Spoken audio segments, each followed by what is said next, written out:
Oh, mahal, nandyan ka pala. Ah, may sasabihin sana ako sa'yo. Ano yun, mahal? Yung in-applyan ko before, pa-abroad, na may offer later kasi ako. Ayan na naman tayo eh. Tungkol na naman sa pag-abroad mo yan.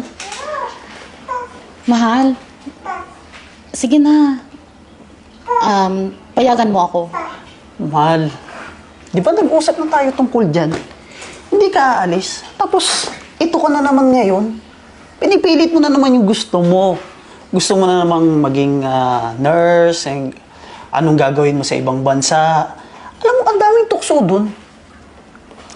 Eh, para naman to sa atin eh, sa family natin. Sa future natin. Alam ko, para sa pamilya natin. Pero, pwede namang hindi ka umalis Pwede naman nating tuparin yung pangarap mo na nandito ka lang. Kung gusto mo, magdodoble kayod ako. Magbi-business ako. Mahal, eto na yung pagkakataon natin. Eto na yung pagkakataon natin na para maabot yung pangarap. Yung pangarap nating dalawa. Pangarap? Pangarap mo lang yun. Mahal, wala ako doon. Naisip mo ba, pag pumunta ka doon, ano na lang ang mangyayari? Gabi-gabi ang malulungkot, iiyak? Ganun ba yung gusto mo? Pwede naman natin gawin yan dito eh. Anong pwedeng gawin dito? Hindi mo ba naintindihan? Sobrang mahal ng mga bibilin dito sa Pilipinas. Eto ba yung gusto mo? Isang kahig, isang tuka lang tayo? Hindi ganon. Hindi ganon. Isang kahit, isang tuka. Hindi tayo manok. Pwede akong mag-business. Pwede akong gumawa ng paraan para matupad natin yung mga pangarap natin. Pag nandoon ka, siyempre malulungkot ako. Hindi mo ba naisip yung ganon? Ano ka ba? Lawakan mo yung pag-iisip mo. Hindi, ibig sabihin na pupunta ako ng abroad is malulungkot ka, iiyak ka. May ano mahal, merong social media.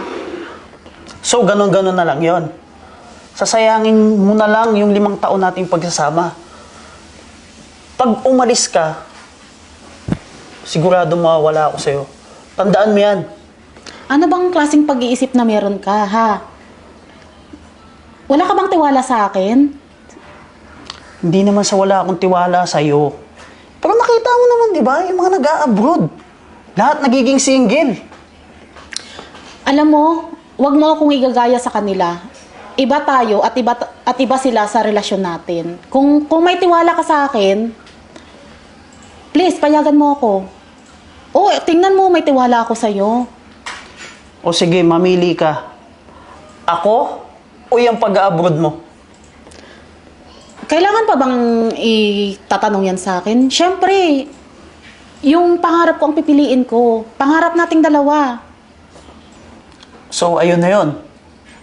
Pinapangako ko sa'yo, pag umalis ka, wala ka nang babalikan. Alam mo, sa ayaw at sa gusto mo, aalis pa rin ako para sa pangarap ko. At ipapangako ko sa'yo, uuwi ako dito na buong buo at dala yung mga pangarap ko. Eh di magkanya-kanya na tayo. Maghiwalay na tayo.